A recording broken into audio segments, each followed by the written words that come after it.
Thank you all for coming. This is one time where I feel like if I speak English, it's okay. So please bear with me. I'm from the Midwest, Ohio, and we Ohioans speak very fast. But I will try to speak slow so everybody can understand. And then after you take DynEd's course, you'll understand perfectly everything I say, no matter how fast I say it. So. But thank you for coming. My name is Dale Wright.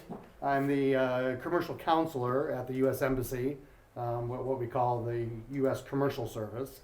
And our job is to support American companies who want to come to Hungary to do business and make connections between Hungarian businesses and American businesses. And it's a very interesting job. But we're pleased to welcome here today a really great California company. They've been around for 27 years, called DynEd. Very fabulous English language learning technology that you will see today. And I myself, I've studied 4 different foreign languages, including, I'm embarrassed to say, Magyarul. Magyar, I guess. And I wish that there was some really great system that, one could use to learn foreign language naturally, like we do as we grow up as children.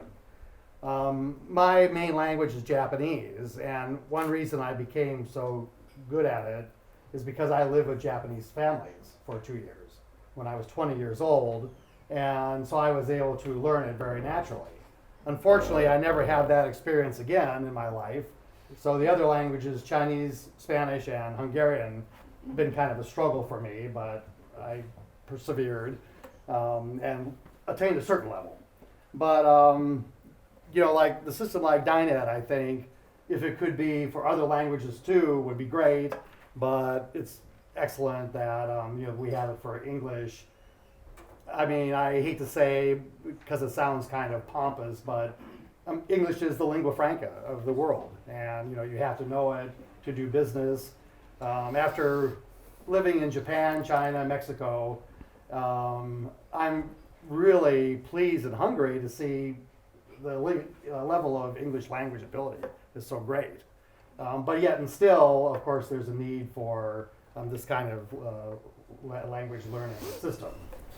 And so they call it, it's known as Computer Assisted Language Learning, CALL, C-A-L-L, and was designed by a whole team of language teachers, computer engineers, neuroscientists, artists, to try to make sure that you learn the language naturally as possible.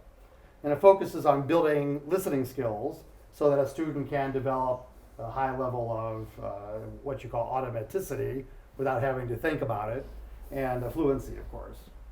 But I'm going to let the real experts talk about it from now on. I want to thank you for coming. Enjoy the refreshments we have. Hopefully not during the presentation, but afterwards. And so I'd like to now introduce Mr. Ian Adam, who is the CEO of DynEd. Thank you very much. Thanks, Dale. Thank you. Right, don't go that way, you'll trip over the wall.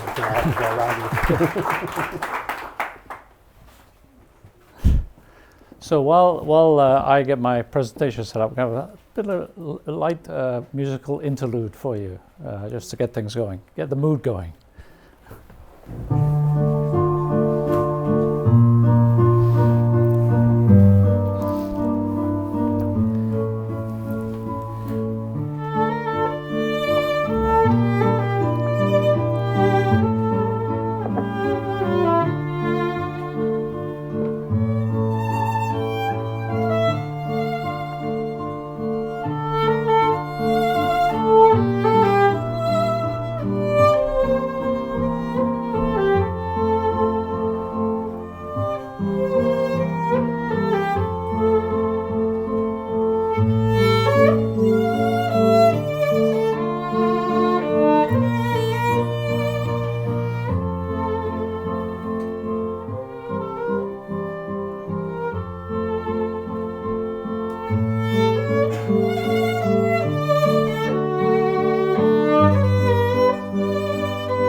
So that sets the mood. Now, can I ask you a quick question? How long did it take you to learn that? 25, 26 Years? years. Yeah. Yes. You're very fluent. How many people here actually play the violin? No, you do? Fiddle? How about the fiddle? That's the Southern American one. So I'm sorry, you can. That was the question. So the reason for the violin is because violin is what he's playing. The music is the language. Okay, and you don't just pick up a violin and play it. You can make a noise with it, same as you can with English. You can make a noise with English. It doesn't necessarily be understood by anybody. So one of the key things about the way the DynEd method changes how fluency, we've reimagined fluency, is we associate it with skills-based learning. So I'll get into that a little bit as we go into the presentation. But let me first thank Dale and his staff for Dale for allowing us all into his home. This is his house, believe it or not. Amazing place to live in.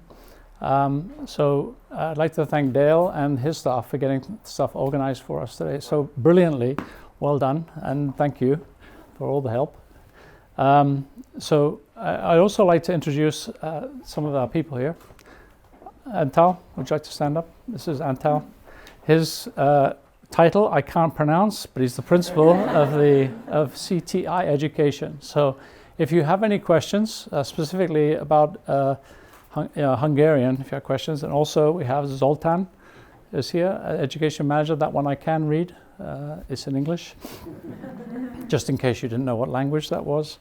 But if you have questions, specific questions, please grab them while you're having drinks or food or whatever, and ask them about what's happening here in Hungary, and they'll tell you. And also, Mehmet is based in Amsterdam and is DynEd Europe, and looks after the whole region for DynEd. So now Mehmet has a lot of experience, almost the same as me, I think, 20 odd years with DynEd. So, but specifically in some markets that have been very interesting markets. I'll talk a little bit about them. But if you're from a Ministry of Education, Mehmet has a lot of useful information about the projects that's been done in Turkey. So let me also, it wouldn't be up to date if I didn't have a selfie. So I'd like to thank you all for coming. I know some of you come from quite a way. And I know the weather's nice. I know it'd be nicer to be in the garden than stuck inside here. But I'd like to thank you all for coming and spending the time with us. So I'll just spend 30 minutes or so, just go through some of the key points about DynEd. We've already touched on one of them. Let's talk about Monet Turkey. We have in Turkey, the Ministry of National Education in Turkey, we have 13 million students. We started out in 2006-07 with a small number of schools, and we built that up through 14 or 13 or 14 to about 9 million students, and that was in grades 4 through 8. So anyone here that's in that category, we have a great solution for those students. And then more recently, in 2013, we signed another agreement. Now this is a country where, as Mehmet will tell you, contracts don't last more than 6 months. We've been going since 2006, 2007. They usually get cancelled for some reason or other. But we now have a new agreement in the grades 9 through 12, right? 4 through 8, 9 through 12. Yeah, I can count now. So we're up to about 13 million students studying with DynEd. So the English curriculum of the country is purely based on, not purely based on DynEd, but they lead with listening and speaking, which is something that's very important to any language learner, is to learn to listen, then speak, then read, then write, in that order. It's the same way you all learned Hungarian. And you learn it from your mother saying a glass, and then you learn a glass of water. It's not gin, I think that's what it's a glass of water. And slowly you build the language up. And that's how you learn Hungarian, and that's how we teach English. You start off with a very simple, iconic representation, very simple graphic of what it is you're trying, what the sound is that's coming into your ears. And you start to associate that sound with the object or with the icon in the computer technology. We slowly build up the language the same way you learned Hungarian. It's the same way we do it with English. And eventually we get up into much higher levels, much more complex. This takes time. 20 odd years for the violin. We can do that much quicker with English, so you'll be glad to know. And more or less we can cut times by about a third or a half, depending on how effectively you practice. And I'll talk a little bit about how we do that. First of all, DynEd is an innovator. This is a patent, a US patent, for how, when we started in the business, there wasn't technology to access information from an optical disc, a CD-ROM or a DVD or a laser disc, those kinds of things. So we had to invent all that. So we have a patent for that, and we've done very well by protecting ourselves with that patent. But it's just the way that we innovate constantly to try to bring technology to the art of language learning. So, as I said, we see in the top left-hand corner there, the violin. We teach language the same way you learn any skill, and with any skill you have to practice. And it's the most important thing is guided focus practice. So it's practicing the things that you really need to get to. The basic language that you need to be able to construct other sentences. We teach language as a chunk. A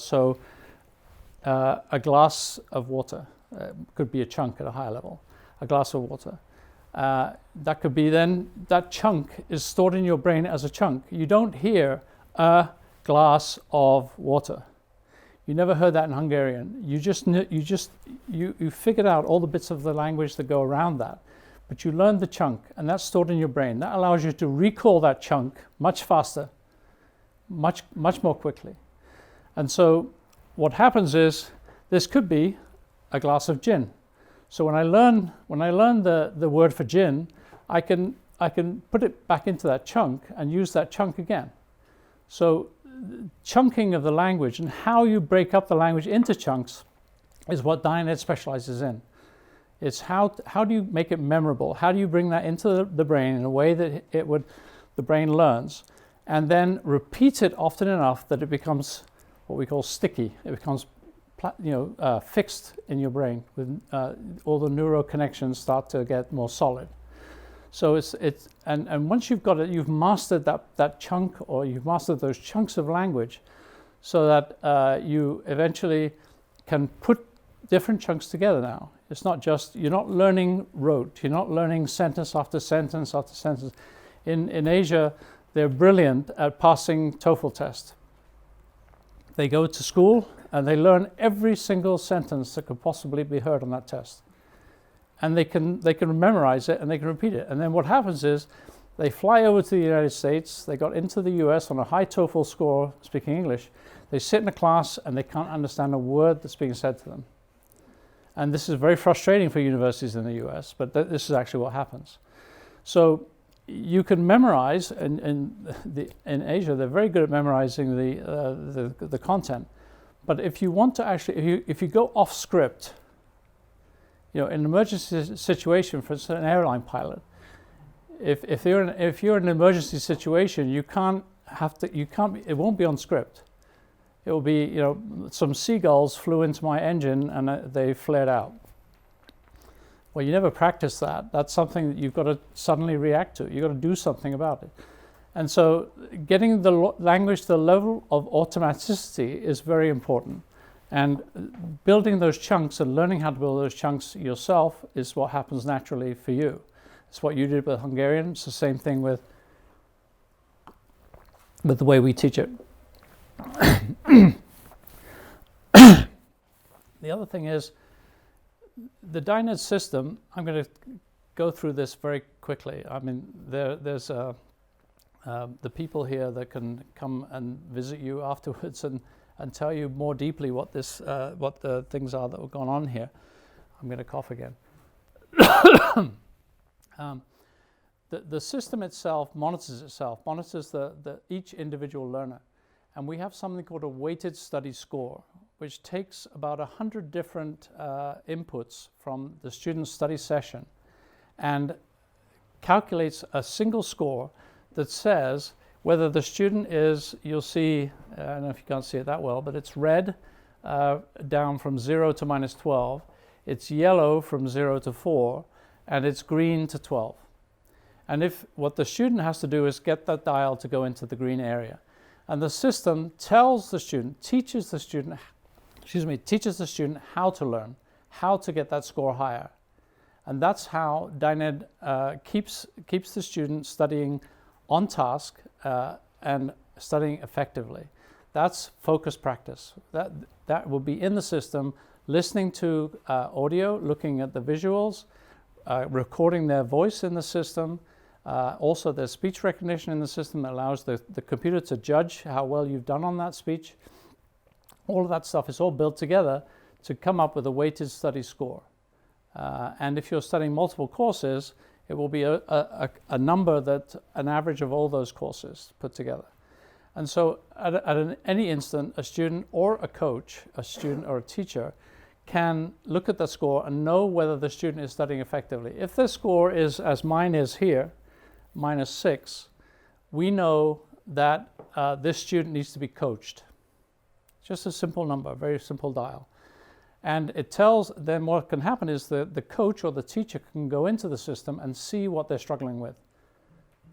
And then help coach the student on how to change that habit that they formed in terms of bad learning habit and adjust it. And then if we see a whole class of students at -6, that tells us, what would you think that would tell you? If the whole class is all at -6, we have a problem. Yeah. Houston, we have a problem. The coach needs training, is what it tells us. So we can do this on a school basis. We can do this on a district. We can do this on a region. We can do this on a country. We can do this globally. We can look at any class anywhere in the world and analyze the data and look at how well that school is doing. At the high level, the school number comes up, the weighted study score for the whole school, and then drill down and say what's bringing that score down, and get us right down to either an individual student who needs to have some additional coaching or a school system that needs additional training.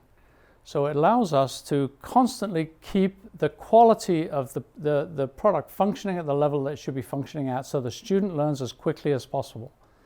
That's what the weighted study score does. It's one of the most important things in the system. And this is all based on all the algorithms of all those 100 points of data that come in. We don't have time for me to go into that much deeper, but that's part of the system. The other thing that's very important is the frequency of study. The more frequently you study in small sessions, the faster you will learn the language. You all know that if you study anything, after the first 20 minutes there's a tail off in terms of your attention span, and before it's time to leave it starts to pick up again, but there's a big trough in the middle where your learning didn't really happen so well. Frequency, we advocate very short frequent study sessions. You can do more intensity, but you have to break up the sessions. We have a blended learning model. So we have technology and classroom. And the classroom can either be like this, or it can be online, it can be on Skype, it can be any on the phone, It could be any way that you need to do, because what has to happen is the student will have learned a lot of content, chunks of language, such as, "Hi, my name is Kathy," and they've repeated that a number of times. "Hi, my name is Kathy," and then they've compared themselves to the native speaker. "Hi, my name is Kathy," and then, "Hi, my name is Kathy." And so they can start to do self-adjustment of the language themselves. The brain will do that for them. But my name's not Kathy. So there's a funny story about that, but or maybe I will tell it. But I've got to, at some point, go to class, and in a DynEd blended classroom, we don't have somebody standing up teaching English. We have somebody sitting there listening to students speaking English. We know the teacher speaks English. Well, most of them do. We know the teachers speak English. But what's most important is that the student gets to practice. They need to personalize and extend the language. You know, a very simple thing would be, "Hi, my name is Ian." You know, "Hi, my name is Ian. It's nice to meet you. Nice to meet I you. come from California." I'm from Budapest. Very good. So that is pair work. So we could do that all day long and practice the language that we've learned. And we're not doing it with cue cards.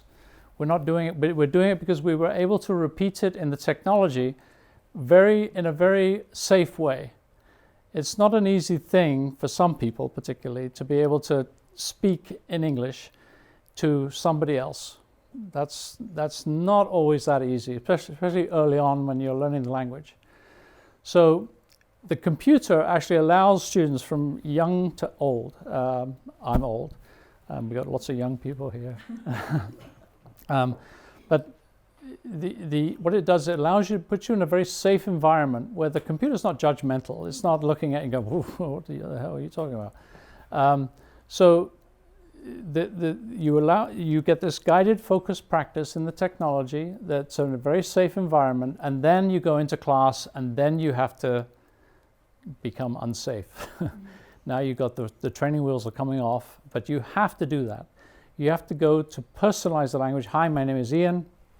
I'm from Budapest," and that's what you're going to do with the DynEd classroom.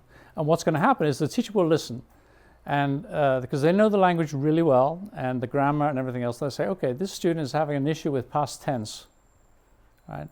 So what they'll do is they'll take the student aside and say, "Okay, look, I want you to go back and really study this lesson again, so that you can get it right, because you've missed something there." And they go back and they study it, and they come back in the classroom, and they'll have that tested on them again. So the frequency and how the classes work is very important. Now, in terms of the amount of class versus technology, you can do 3 times on the technology and 1 time in the classroom, as an example. So if you're doing 2 or 3 times a week, then once a week you should have a classroom where the students are actually doing productive work. They're actually producing the language themselves. So that's the frequency side of it. Now, if you do all these things that I talked about, and the system guides you and practices and tells you how to practice properly, and you do exactly as it tells you, this is the kind of thing that you can get. This is actually Shuangxi School in cooperation with the Ministry of Education in China. I know it's not relevant necessarily for Hungary because they're different types of students, but what this says is we have 2 classes that were DynEd classes with about 86 students in them. And we had 9 classes with 450 students in them. And these students, the DynEd class studied DynEd. And the control classes studied the national curriculum. And the national curriculum teaches you how to pass the state test. Right? That's what it does. It basically tries to teach you, young kids rote in a way that they can pass the test by memorization. There's the results of how they did on the test. It's pretty impressive, right? It's impressive because once you've learned to listen and speak, when you're faced with a reading and writing test or something else like that, it doesn't matter that it's not a listening and speaking process, because same way you did, you know how to read and write, and you learned that later, but you know the language well enough that you can answer the question. And so we prepare students. We don't care what test it is. We don't care whether it's TOEFL, TOEIC, whatever it might be. We know that if we prepare you properly with listening and speaking and do it the way we know we can do it, and people follow the instructions with how to study effectively and learn how to learn, then we will get good results. These are young kids. These are middle school students. This one is university students. This is adults. University of International Business and Economics is one of the most prestigious economic universities in China. And in 2006, the CET is the College Exit Test in English, CET4. And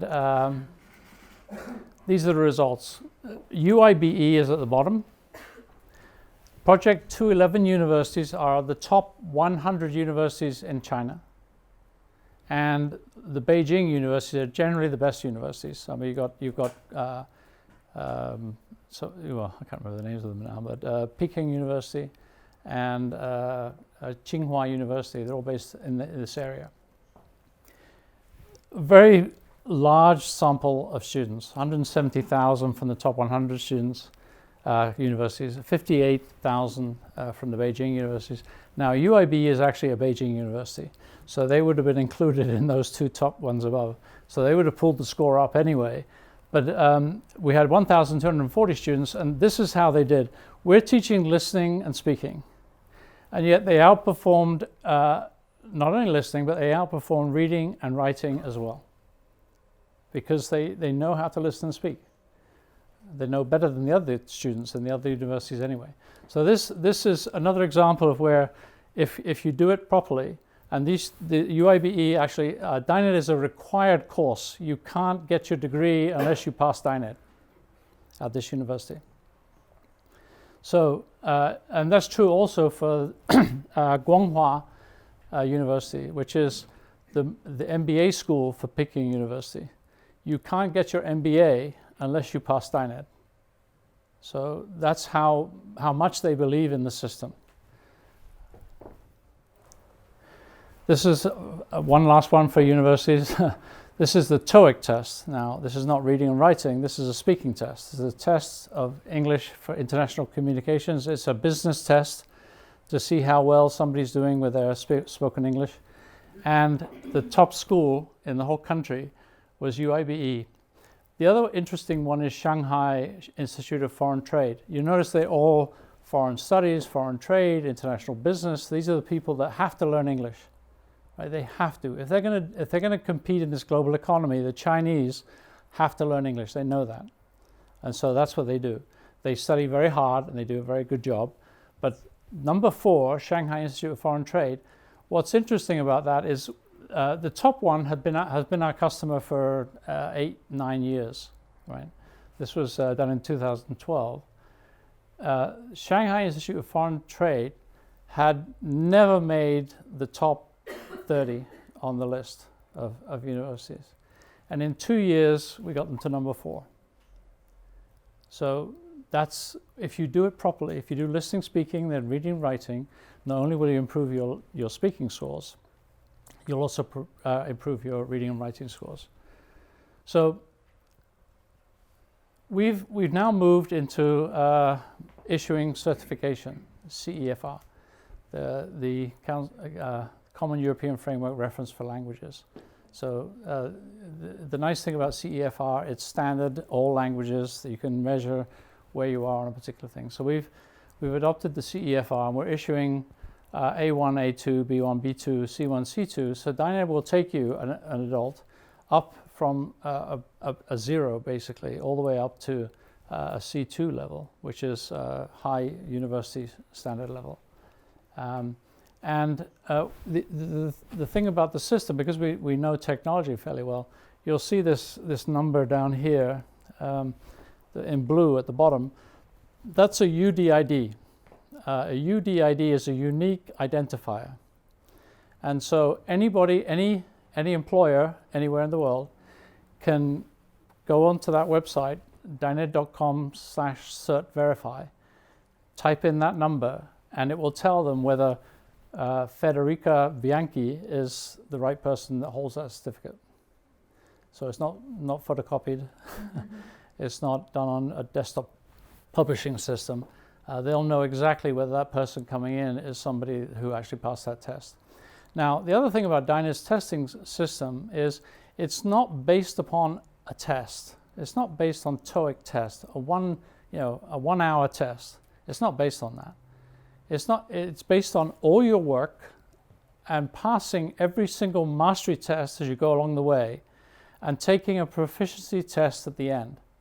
So we're not just issuing a certificate based on somebody who came into a room and had to sit down and was having a bad day and failed the test. We don't think that's a very fair way to do it. So like many schools, it's based on your coursework and an exam. So we won't pass them unless they pass the proficiency test at the end, but they have to complete the coursework. So that's the other thing about the certification that makes it slightly different. And so we are starting to promote this. This is something that's just new in the last few months. We've been testing it for a year and a half, and so we won't release it until we're pretty sure about all the numbers. And we're now releasing this globally. And so this is also something fairly new, and we're promoting it to universities. We've already got one US Catholic university, St. Thomas University in Florida, who have said that they will accept this certification for entrance to the university. That your level of English is high enough if you took the DynEd coursework and the DynEd certification.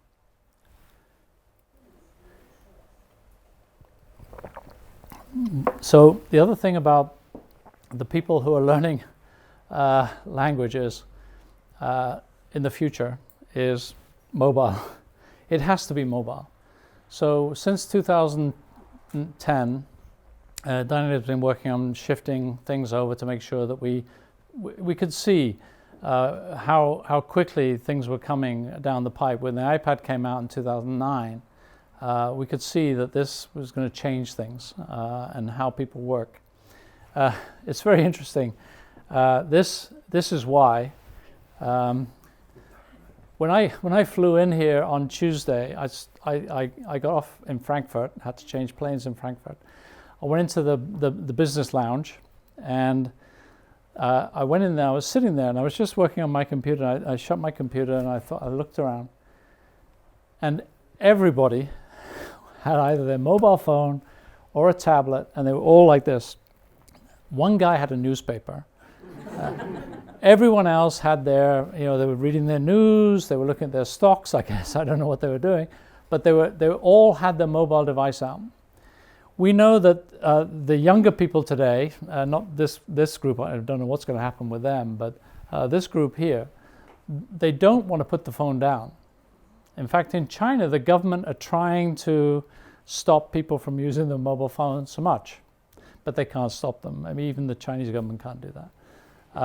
So what's happening is everything is shifting to mobile, and it's the idea of anywhere, anytime type learning. It's coming. The other thing about this age group is they actually learn differently. I'm seeing some of these age groups here, but that's because I'm old. But the thing about the student who's younger today, I've got a 15-year-old, I've got a 25-year-old, and I've got a 29-year-old, and they are, my 29-year-old and my 15-year-old are very different in how they learn. My 29-year-old can do some multitasking. My 15-year-old is amazing. Phone, this, television, that, all these things. I used to have to sit there to do my homework and shut out all the noise. I couldn't multitask at all. They're different. These students are different. So we have to give them technology in a different way. They can do it in short bursts. We're okay with short bursts of learning. In fact, that fits right in with our system. we say short, frequent studies is better than long periods of study because you have this tail-off effect. So it's very important that we fit into the mobile world. And so since 2010, we've been investing a lot of effort to get to the mobile. And this is kind of the latest thing that we're just releasing now. This is the DynEd app. We've had it out for about a year and a half, but we've added certification. So now a student very easily can get onto their mobile phone and see how they're progressing on each of these different units that they have to complete, whether they're at 76%. I'm colorblind. I'm red green color. Is that red? Reddish? Is it? It is? Okay. So it's good because when you reach 80%, it turns green. And 80% is where they need to go. And they're going to be very happy when they see this like a goldfish bowl filling up with water and the movement and everything goes with it, and it changes from red to green. They'll be very happy about that. So we have, what we're doing is making mobile useful. We provide content that's complementary content for our DynEd Pro system through mobile. The mobile can run, the high-end mobiles can run the DynEd Pro courseware. We run on Windows, we run on Macintosh, we run on Android, we run on iOS. So from DynEd Pro all the way down. And what we provide is some free content for listening, to listen, for the students to listen on the train or the bus. Plus we also have this access to all the data in a graphical format so they can see how well they're doing and track everything that needs to get done. So this is where we're at with everything, and that's the end of my presentation. I know that we're going to have some questions and answers, and the smart way to English, DynEd. So thank you very much.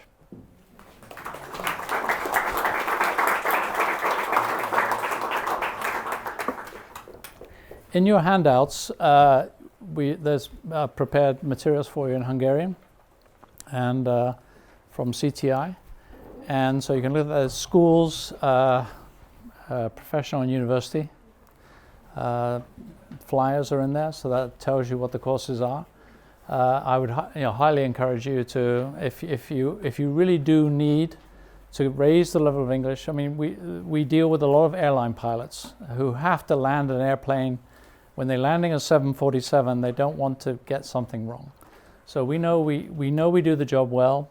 We don't have any issue with any kind of application that you might have, or if you have a particular test, whatever it may be, we know that we can prepare the students for you.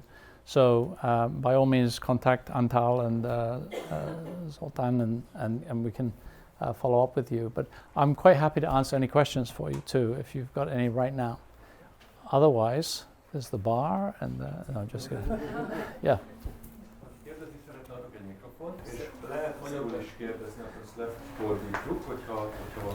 Now I tell you, I'm a little bit deaf, so you have to speak up. Yeah. Just a question out of your experience. Do not English teachers resist this kind of technological, leapfrog effect because they might. It's a good question. It's a really, really, really a good question. That's the number one question that everyone should ask. So the answer is it depends. So the thing is that what we found is that yes, you get resistance from some teachers. The young people, the younger teachers, there's very little resistance. People who have been teaching for some time, they don't want to change. But what happens? There's a process they go through, a process of enlightenment, right? Where they've always done things and they've lectured in English, and they're the font of knowledge. They're giving all the language out. It's not easy to go through this transition of sitting back and being the coach. It's like the football player who was a great football player, but now has to sit on the sideline. It's very hard. You see them twitching on the sideline because they want to kick the ball. It's the same thing with a teacher, right? It's very hard to do. But what happens is it takes about a year. It takes about a year for the teacher to think to themselves, hey, this is actually not a bad thing. I can sit back and now I can help people much more. You've got a bell curve of students. And at one end, there's students that need help, and there's at the other end, the students need help. There's a whole block in the middle that don't need much help. Well, that teacher can start to focus on the ends of the bell curve for helping those students more individually as they need it. So that's one thing that they find out very quickly. The other thing they find out very, very quickly is the students become successful. Suddenly, the students are speaking to each other in English, and the students get more enthusiastic. Initially, even students are saying, "Well, this is kind of cool," but then it might wane a little bit. So you've got to really get the energy going. What happens is the students start to become successful. When that happens, the teacher feels good, the students feel great, and they start to pass their tests. So in the end, it's a transition that has to happen. It's one of the things that we have to deal with. Will the teacher be the coach? Teachers, so the question was, will teachers be the coach? Yeah. The question was, will teachers be the coach? The teachers, it's okay. I've just repeated it. It's fine. You can tell me, I'll tell them. So, yes, the teachers should become a coach. It doesn't mean that they stop doing other things. We're teaching listening and speaking, and with that, they'll improve their reading and writing. But we don't specifically teach reading and writing in our courses. We've got a Reading for Success product for middle school. But what will happen is they still have to teach the student, whoever it is, to pass the test. They're going to have a state test. There might be certain vocabulary words they need to cover off. There might be certain tests on grammar, the nomenclature of grammar. How do you conjugate a verb? How do you do these things? We don't specifically teach those things. We're teaching fluency. Same as my mother never taught me how to conjugate a verb. I didn't do that until I went to school. Right? I didn't need to. But once I got to school, I knew how to do it. I just didn't know what it was called. So the teacher has to do that. You have to have that transition to help the students understand that they're going to become proficient, but they have to learn how to fit into the system that we all live within. So that's another thing that has to happen, yeah. So they continue to do some of the things, and they learn to become a coach. So it means that you don't really divide, your system sharply as usually in America, English teaching as skills into skills. I mean that separate writing, separate reading, separate speaking, and so on. Yeah, we do listening and speaking primarily. Mm-hmm. There is some. But they are together.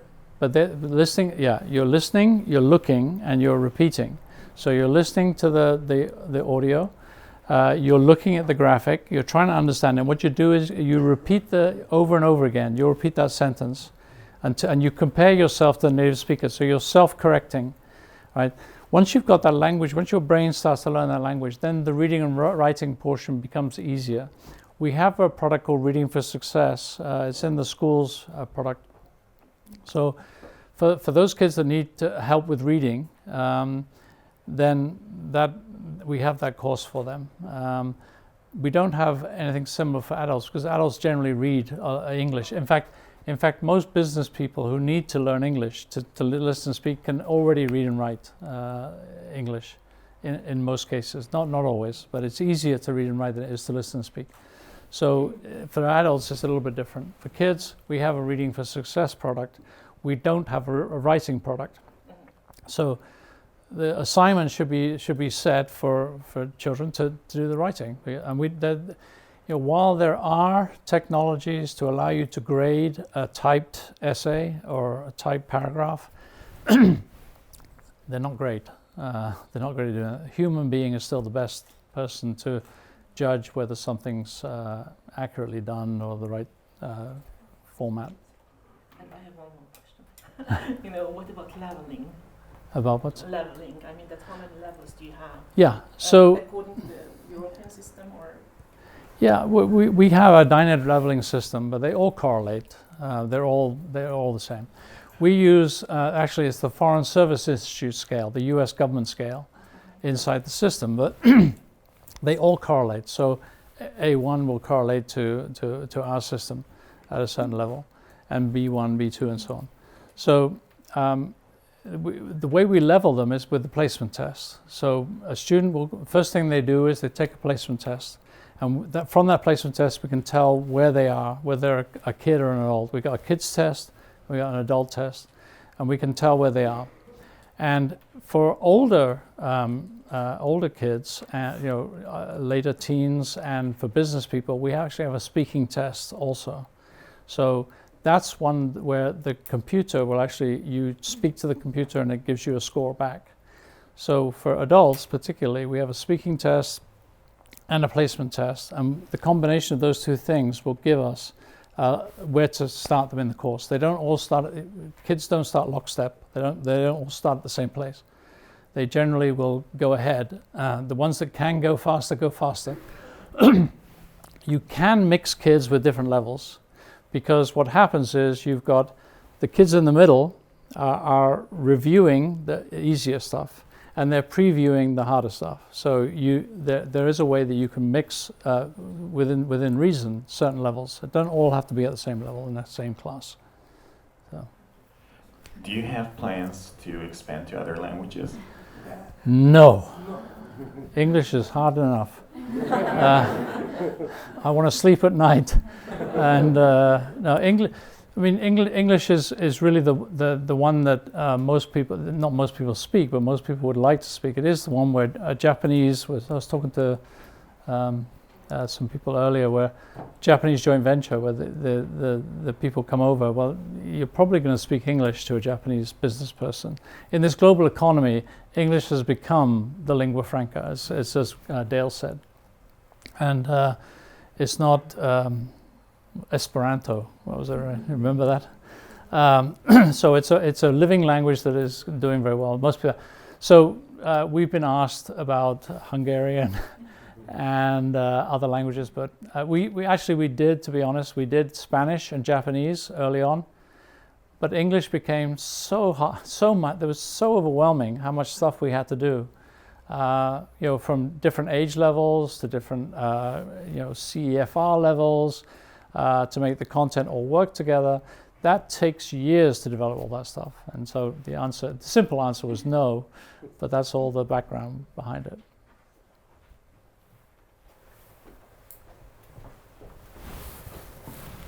Thank you, it's very convincing. I'm interested for my kid, so how much would it cost a month? One program. Okay, you got the. I'm going to show you a place to go. We're going to go beyond the bounds of what normal people would do with technology. So, just to give you an idea of what I'm going to do is Mehmet has just put on his phone as a wireless router, right? So I'm going to connect my phone to his phone, which will connect to my computer, and then it will project my phone onto that screen. Sounds like magic, right? So my magic trick for the day. Let's see if now we've got to see if it works.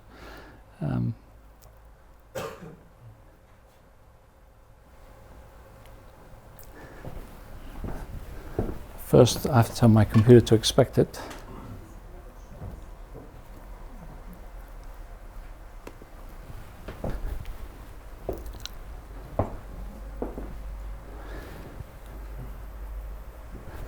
There's my phone. So what I was going to show you, just a quick question. This was the hard way to answer an easy question, but it gives me an opportunity to show mobile off a little bit. So if I go to my DynEd app, just so you know, this is a free app. It's on the App Store, so you can download this.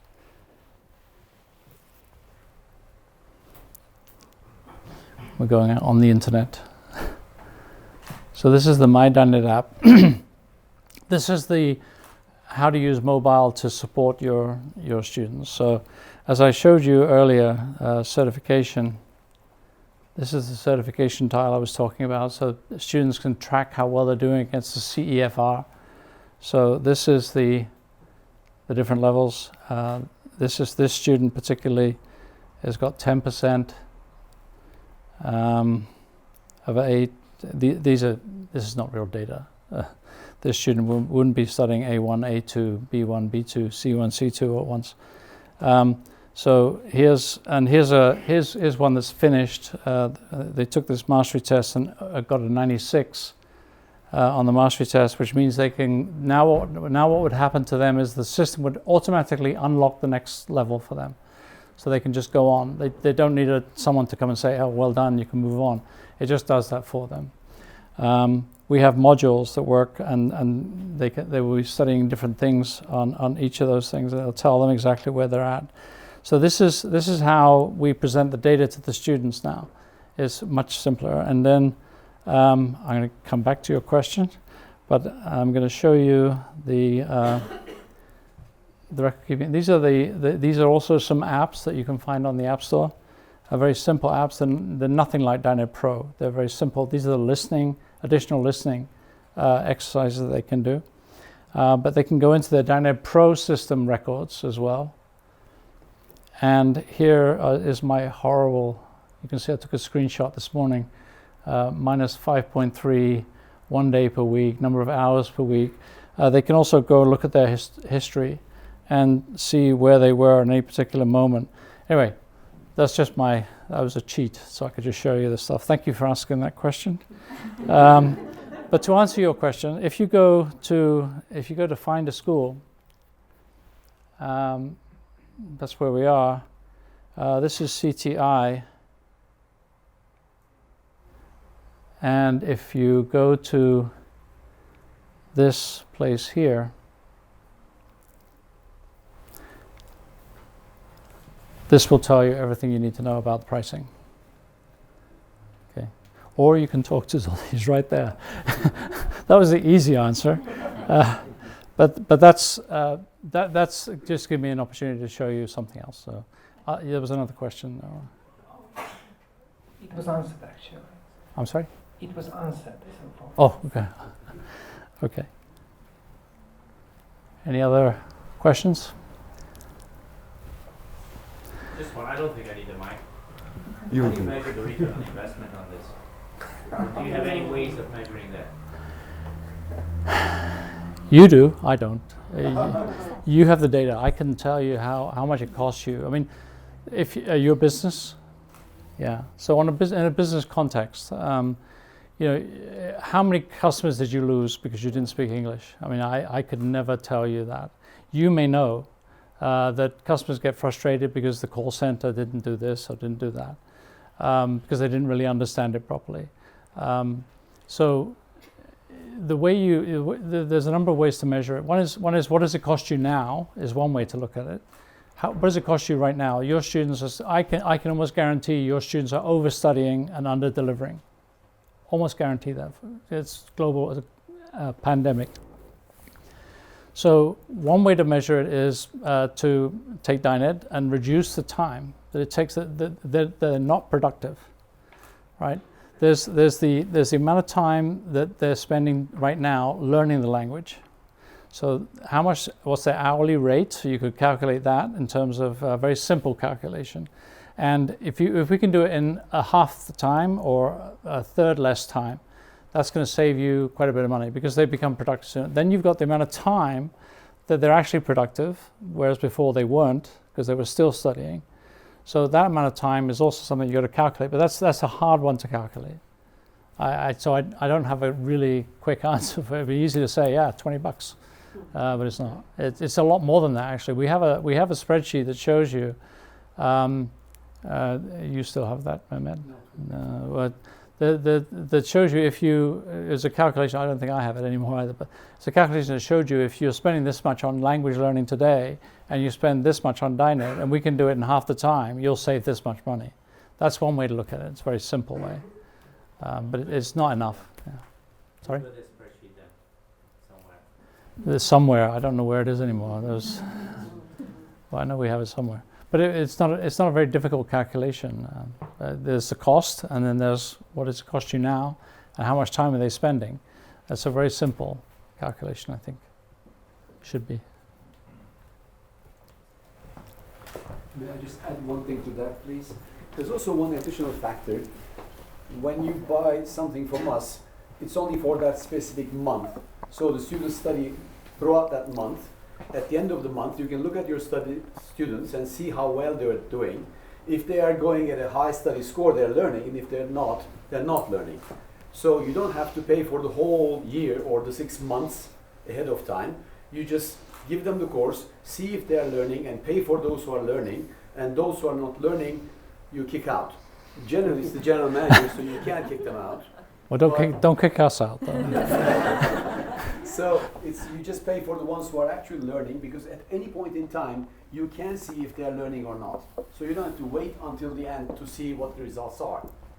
You can see at any point in time and decide on where to invest and on who to invest for us, with us. Okay. The bar is next, and so is the food. So I'd like to thank you all for listening, and thank you all for coming again. Very much enjoyed the questions. The questions are very good. They're spot-on questions. So thank you for that, and look forward to, if by all means, talk to any of us about the system or anything else you might be curious about. Be happy to answer the questions for you. So thank you.